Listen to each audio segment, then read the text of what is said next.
Hello, I'm here with Tammie Louvraine. And Tammie, you're an English professor at William Jessup University.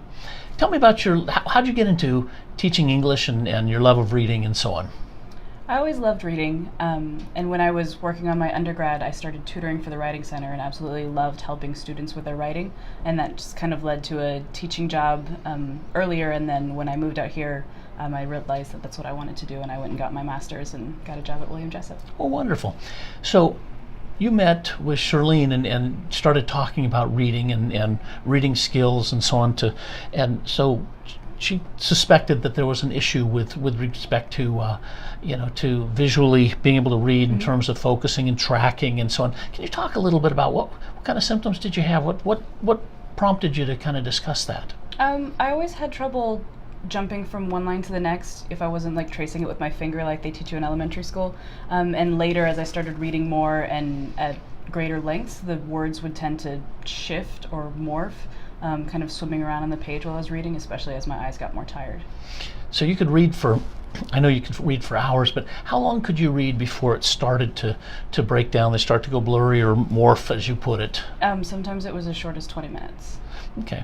So how disruptive was that to you for reading?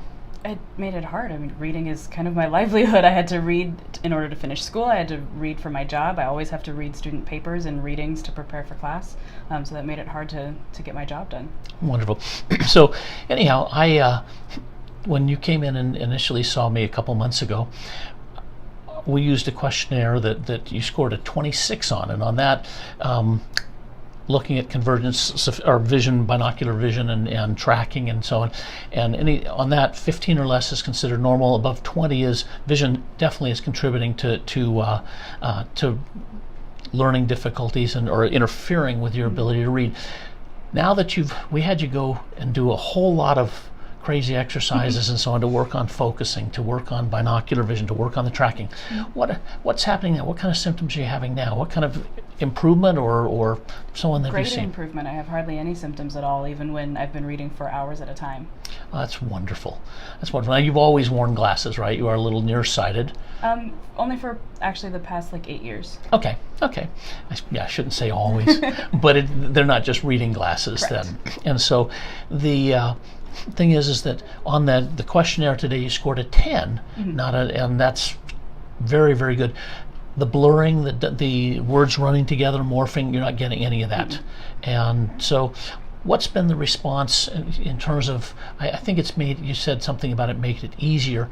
What's over the summer reading and so on, what's been your experience? Just even reading for pleasure was more enjoyable, and when I had to read not as pleasurable readings for work or things like that, it was so much easier. It was faster because I didn't have to try as hard. My eyes weren't getting tired. I didn't have to stop. I was able to get my work done better and faster. Wonderful. Thank you so much.